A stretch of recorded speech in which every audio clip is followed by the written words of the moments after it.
Your Christmas tree is technically a bathroom appliance. Your favorite carol is about illegal drag racing, and the original greeting cards feature dead birds. Welcome to the side of the holidays that schools definitely don't teach. We are counting down 33 of the most unhinged, illegal, and downright bizarre facts in Christmas history that prove our ancestors were absolutely out of their minds. Let's ruin some childhood memories. 1.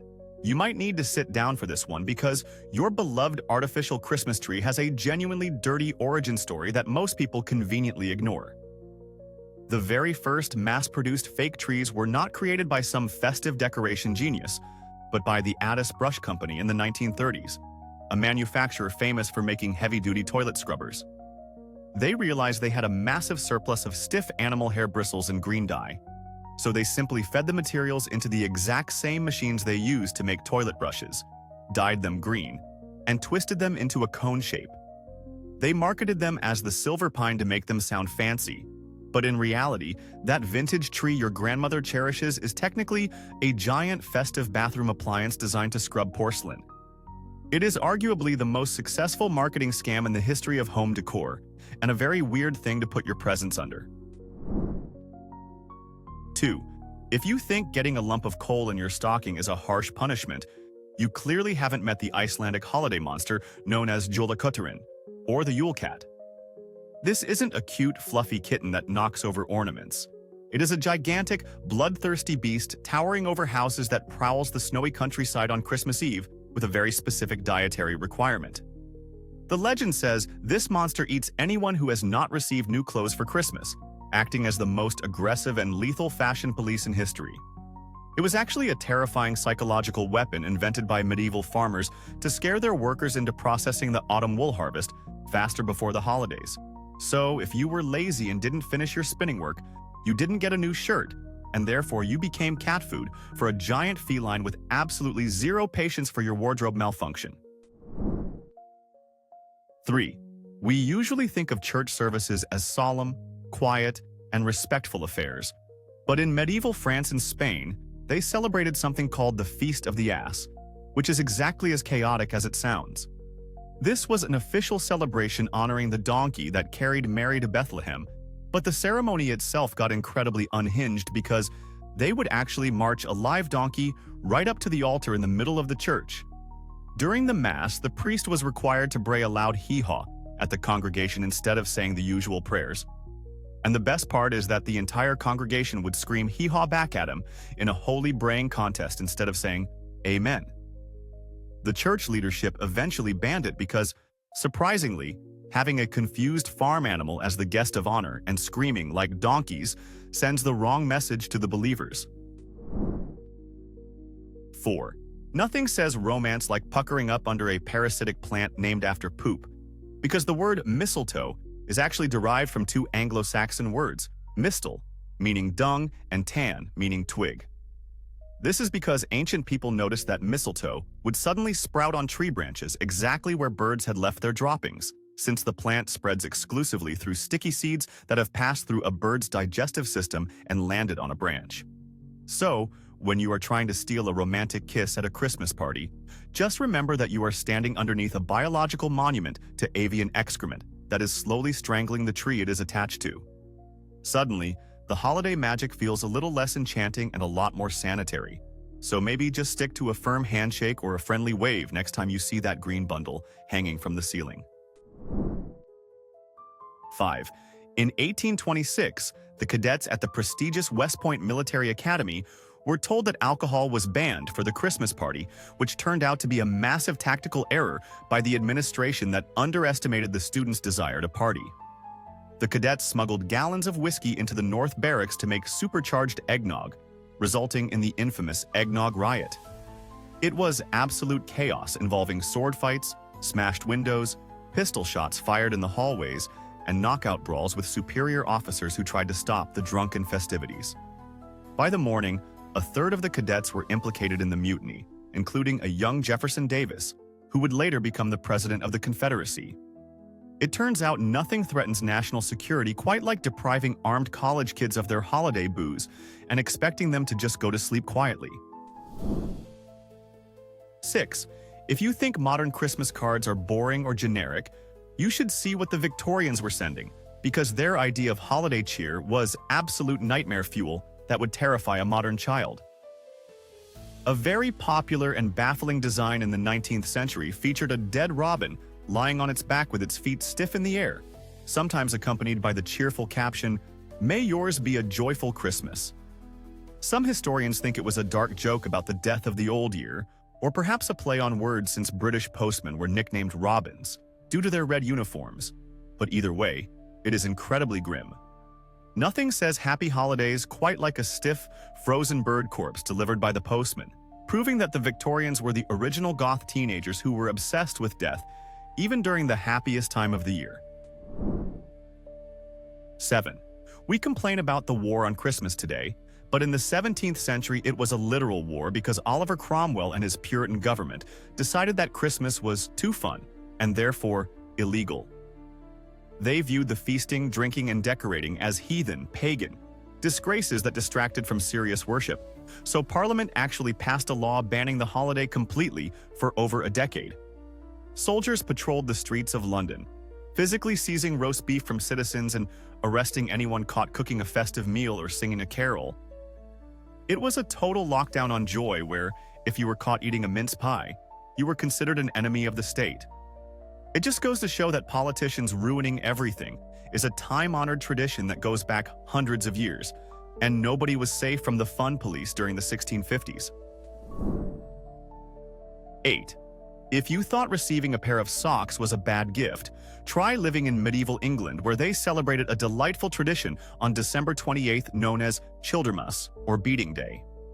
On this morning, parents would drag their children out of bed and actually beat them with sticks to remind them of the suffering of the innocent children killed by King Herod in the biblical story.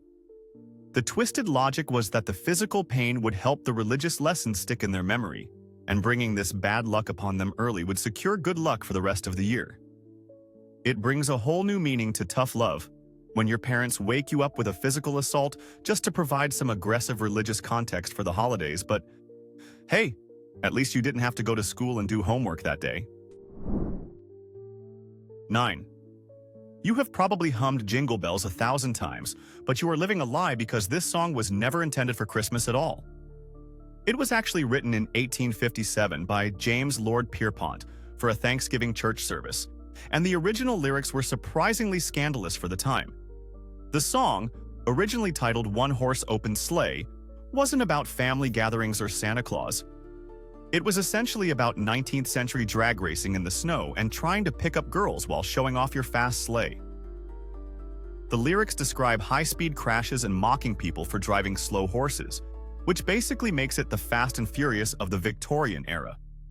It only became associated with Christmas decades later because the melody was so catchy that people refused to stop singing it after Thanksgiving was over, proving that catchy tunes care absolutely nothing about calendar logic. 10.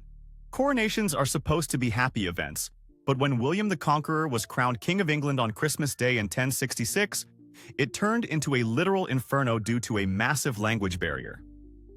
When the English nobles inside Westminster Abbey shouted their approval for the new king, the Norman guards stationed outside, who didn't speak a word of English, mistook the loud cheering for an assassination attempt or a riot. In a complete panic, instead of running inside to check, the guards decided the best tactical response was to set fire to all the houses surrounding the abbey.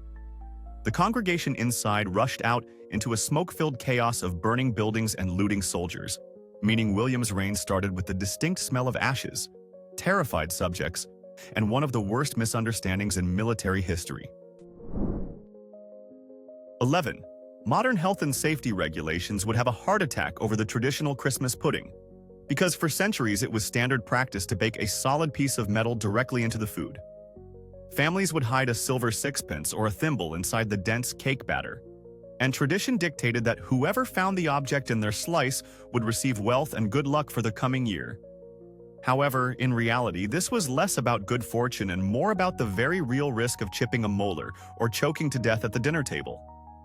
It turns out that putting small, hard metal objects into a dessert that people eat while intoxicated is a recipe for a dental emergency, but apparently the potential for future riches was worth the immediate risk of internal injury. 12. If you traveled back in time to meet Santa Claus 150 years ago, you probably wouldn't recognize him because he looked less like a jolly Coca-Cola mascot and more like a wizard from a fantasy novel. Before the modern image was standardized in the 20th century, Father Christmas was typically depicted wearing green, brown, or even blue robes to symbolize the coming of spring and the ancient spirit of nature. He was much leaner and often looked a bit sterner than the chubby gift-giver we know today. While it is a myth that Coca-Cola completely invented the red suit, their massive marketing campaigns definitely helped kill off the green version, effectively rebranding an ancient folklore figure into the color scheme of a soda can for the rest of eternity. 13. We have to thank a desperate church choir master in Cologne, Germany for the invention of candy canes, because they were originally created as a tool to shut children up. Back in 1670, the choir master was sick and tired of the children being noisy and restless during the long, boring Christmas Eve nativity services. He asked a local candy maker to create white sugar sticks to keep their mouths busy, but to justify giving candy in church, he asked for them to be bent at the top to resemble a shepherd's crook. This clever marketing spin made the candy technically religious, allowing him to pacify a room full of screaming toddlers with pure sugar while pretending it was a devout teaching moment about the shepherds visiting baby Jesus. 14. If you think your office Christmas party gets wild, it has nothing on the ancient Roman festival of Saturnalia, which is the direct ancestor of many of our modern holiday traditions. Held in mid-December, this week-long festival was basically the purge, but with more wine and gambling. It was a time of complete chaos where social norms were overturned. Masters would serve dinner to their slaves. Gambling was suddenly legal for everyone, and people ran through the streets screaming and drinking. The early church realized they could never stop people from partying this hard, so instead of canceling it, they strategically placed Christmas right in the middle of it to co-opt the celebration. They essentially took a pagan frat party and rebranded it with a holy title to make the conversion process easier. 15. You probably wouldn't want a slice of the original Christmas pudding because until fairly recently, it wasn't a dessert at all, but a savory nightmare designed for survival. In the 14th century, it was a porridge-like soup called frumenti, made by boiling beef and mutton with raisins, wines, and spices. It wasn't baked as a cake, but was more of a thick, meat-heavy sludge that could be preserved for months during the winter. The idea was to pack as many calories and preservatives as possible into one dish to keep people from starving. Over time, the meat was slowly replaced by sweat and sugar. But just remember that your sweet holiday treat started its life as a preserved meat smoothie that would likely make a modern person instantly vomit. 16. Teddy Roosevelt might have been known as a rough-riding outdoorsman, but he was also a hardcore conservationist who actually banned Christmas trees from the White House during his presidency. He believed that cutting down trees for mere decoration was a wasteful destruction of forests, so he forbade his family from having one. However, his young son Archie was not about to let his father's environmental politics ruin his holiday. Archie smuggled a small tree into the White House, hid it in a sewing closet, and decorated it in secret. When he finally revealed it to his father on Christmas morning, the president was reportedly amused rather than angry, proving that even the most powerful man in the country can't stop the determination of a kid who wants a place to put his presents. 17. You might think that serious astronauts have absolutely no time for childish games, but the very first song ever played in space was the result of a massive, heart-stopping prank pulled by the crew of Gemini 6 in 1965. Before they played the tune, astronauts Wally Schirra and Tom Stafford sent a panicked, dead-serious report to Mission Control, claiming they saw a UFO with a pilot wearing a red suit orbiting the pole on a collision course. As tension reached a breaking point in Houston, the astronauts suddenly whipped out a tiny smuggled harmonica and a set of miniature bells to play a shaky version of Jingle Bells. It was a moment of pure comedic genius, proving that even when you are floating in a tin can thousands of miles above the Earth, there is always time to terrify your bosses with a fake alien invasion just to set up a Christmas musical number. 18. If you feel the overwhelming need to deep clean your house before the holidays, You should look to Guatemala, where they take the concept of spring cleaning to a pyromaniacal level with a tradition called the Burning of the Devil. Every year on December 7th, people drag all their household garbage, old furniture, and useless junk into the streets to create massive piles of trash, and then they place an effigy of the devil on top of the heap. At exactly 6 in the evening, they set the entire thing on fire in a massive, citywide bonfire to cleanse their homes of bad vibes and evil spirits before Christmas. It is a spectacular, smoky, and slightly dangerous way to start the season, basically confirming that the best way to deal with your problems and your clutter is to simply light them on fire and watch them burn to ash. 19. We usually think of sending Christmas cards as a thoughtful and sentimental gesture, but the entire billion-dollar tradition was actually invented because a wealthy Victorian man was simply too lazy to write personal letters to his friends.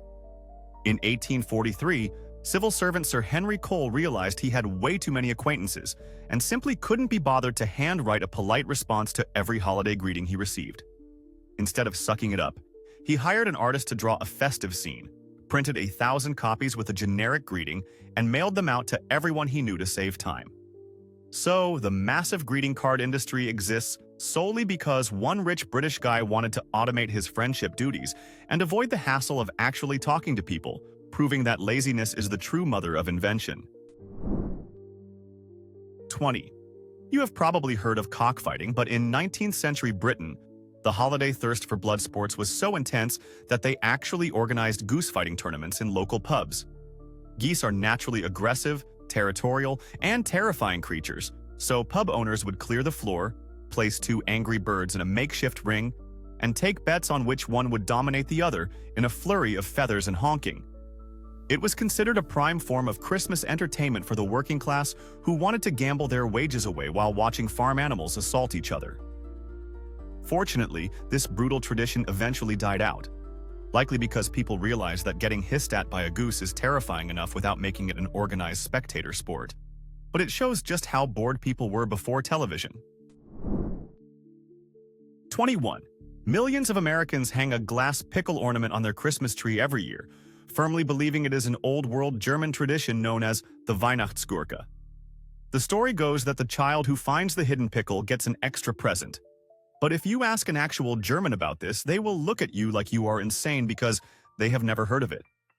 The whole thing was actually a clever marketing lie concocted by department stores like Woolworths in the late 19th century to sell imported glass vegetables that nobody wanted to buy. It is the ultimate testament to American consumerism that we invented a fake foreign heritage just to justify hanging a glass cucumber next to the tinsel, and now we defend it as if it were ancient history. 22. Christopher Columbus is famous for discovering the New World, but most people forget that he was also a terrible captain who crashed his flagship, the Santa Maria, on Christmas Eve in 1492. After days of partying and drinking to celebrate the holiday, the entire experienced crew decided to go to sleep, leaving the ship's wheel in the hands of an untrained cabin boy. Naturally, the boy immediately steered the ship onto a coral reef off the coast of modern-day Haiti, completely destroying the vessel beyond repair. Columbus was forced to abandon the ship and use its timber to build a fort called La Navidad, which means the very first Christmas celebrated by Europeans in the Americas was actually a drunken shipwreck caused by a designated driver who didn't know how to drive. 23. If you think the current war on Christmas is intense, you should have visited Boston in 1659, where the Pilgrims decided that celebrating the holiday was a criminal offense punishable by a fine. The Puritans who settled in Massachusetts were so obsessed with religious strictness that they viewed the feasting and partying of Christmas as a satanic practice with no basis in the Bible. They issued a public notice stating that anyone found observing the holiday by not working, feasting, or skipping church would be fined 5 shillings, which was a significant amount of money at the time. For 22 years, the land of the free was actually the land where you could go broke, just for trying to eat a mince pie or wish your neighbor a happy holiday because fun was apparently a sin. 24. In the Middle Ages, social hierarchy was everything, but during Christmas they flipped the script with a bizarre tradition involving the appointment of a Lord of Misrule. This was usually a peasant or a low-ranking member of the household who was crowned as a mock king for the duration of the festivities, and given absolute power to command the real nobility. The Lord of Misrule would order the masters to serve the servants, demand ridiculous pranks, and generally orchestrate a festival of drunken chaos without fear of punishment. It served as a social safety valve, allowing the oppressed lower classes to let off steam by humiliating their bosses for a few days, proving that everyone deep down enjoys seeing their manager forced to act like a fool for the sake of a party. 25. If you are American, you might think Boxing Day involves Mike Tyson or a clearance sale fight, but it actually has nothing to do with fighting and everything to do with social class. In Britain, servants were required to work on Christmas Day to serve their masters elaborate dinners, meaning they couldn't see their own families. The next day, the guilt-ridden masters would give them a day off and hand them a Christmas box containing leftovers, small gifts, and occasionally a bonus coin. So, this holiday essentially started as a way for rich people to offload their old turkey and stale pudding onto their employees while patting themselves on the back for their generosity. It is basically a national holiday dedicated to the concept of the regifting of scraps from the rich man's table. 26. The Christmas tree at Rockefeller Center is now a worldwide symbol of holiday luxury and glamour. But the very first tree erected there in 1931 was a pathetic, muddy symbol of desperation. It was put up by construction workers who were building the center during the height of the Great Depression, and they didn't have money for glass ornaments or twinkling lights. Instead, they decorated a small balsam fir with strings of cranberries, paper garlands made by their families, and literal garbage like tin cans and the foil wrappers from blasting caps. They lined up beneath this sad little tree to receive their paychecks, standing in the mud, which makes the modern tradition of million-dollar lighting ceremonies feel a bit ironic compared to its gritty blue-collar roots. 27. We assume Christmas is the foundational Christian tradition, but if you traveled back to the early days of the church, you would find that the first Christians absolutely hated the idea of celebrating birthdays. Early theologians like Origen argued that celebrating the birth of a deity was a disgusting pagan custom, usually reserved for tyrants like Pharaoh or King Herod. For the first few centuries, the church focused entirely on the dates of martyrdom, viewing the day of death as the true birth into heaven. If you had wished an early Christian a happy birthday for Jesus, they would have likely looked at you as a heretic and scolded you for acting like a pagan Roman, proving that the church was originally the ultimate party pooper. 28. We usually think of gingerbread men as cute, harmless cookies, but they were actually invented by Queen Elizabeth I as a bizarre form of edible diplomacy and political satire. The Virgin Queen instructed her royal bakers to create gingerbread figures that were caricatures of visiting foreign dignitaries and the suitors she was flirting with. It was a massive power move to present a powerful duke or a rival ambassador with a cookie that looked exactly like him, only to bite its head off in front of the entire court. It was essentially voodoo doll diplomacy where you could flatter your guests and threaten to destroy them at the exact same time, all while enjoying a delicious ginger-spiced snack. 29. You might assume that a conservative place like the American heartland would have been celebrating Christmas since the beginning of time, but Oklahoma was actually the Grinch of the United States. It was the very last state to recognize Christmas as a legal holiday, and they didn't get around to doing it until 1907. Even though the holiday had been federal law since 1870, the territory was slow to adopt the formal celebration, partly due to the lingering Puritan influence that viewed the holiday as frivolous. It is hilarious to think that while the rest of the country was singing carols and opening presents, Oklahoma was holding out for decades, effectively being the final boss that Santa Claus had to defeat to conquer America. 30. Fidel Castro might be known for cigars and revolution, but in 1969, he became the man who stole Christmas from an entire island nation. The Cuban government officially banned the holiday, not just for religious reasons, but because Castro decided it was a massive distraction from the sugar harvest. He wanted every able-bodied person in the fields cutting cane to reach a 10 million ton quota, so he declared that Christmas festivities were interfering with the revolution's economic goals. The ban was strictly enforced, and the holiday effectively disappeared from the public calendar for nearly 30 years. It wasn't until Pope John Paul II visited Cuba in 1998 that Castro finally allowed the decorations to come back out, proving that even dictators eventually bow to peer pressure. 31. Before the late 19th century, putting lights on a Christmas tree was a suicidal activity because people literally glued burning wax candles to dry pine branches inside their wooden houses. The result was exactly what you would expect, and families had to keep buckets of water and sand next to the tree to put out the inevitable infernos. It wasn't until 1882 that Edward Johnson, a partner of Thomas Edison, hand-wired 80 red, white, and blue light bulbs around a tree in New York. It was a publicity stunt to prove electricity was safe, but people were initially terrified that the electric lights would explode or electrocute them. Johnson basically saved Christmas from being the leading cause of house fires, transforming a death trap into a glowing masterpiece. 32. By the early 1800s, Christmas was actually dying out in Britain and America, considered a minor religious day that was barely celebrated by the working class who were too busy surviving the Industrial Revolution. It took Charles Dickens writing A Christmas Carol in 1843 to single-handedly save the holiday from extinction. Dickens didn't just write a ghost story, he effectively invented the modern spirit of Christmas, focusing on charity, family, and turkey dinners rather than just church services. The book was such a massive cultural phenomenon that it guilt-tripped the wealthy Victorian class into being generous and practically forced the revival of the holiday. Without Scrooge and his three ghosts, we might treat December 25th like just another Tuesday. 33. You might think the idea of enemies pausing a global war to play soccer is a cheesy Hollywood myth, but in 1914, the Christmas truce actually happened, and it remains the most surreal moment in military history.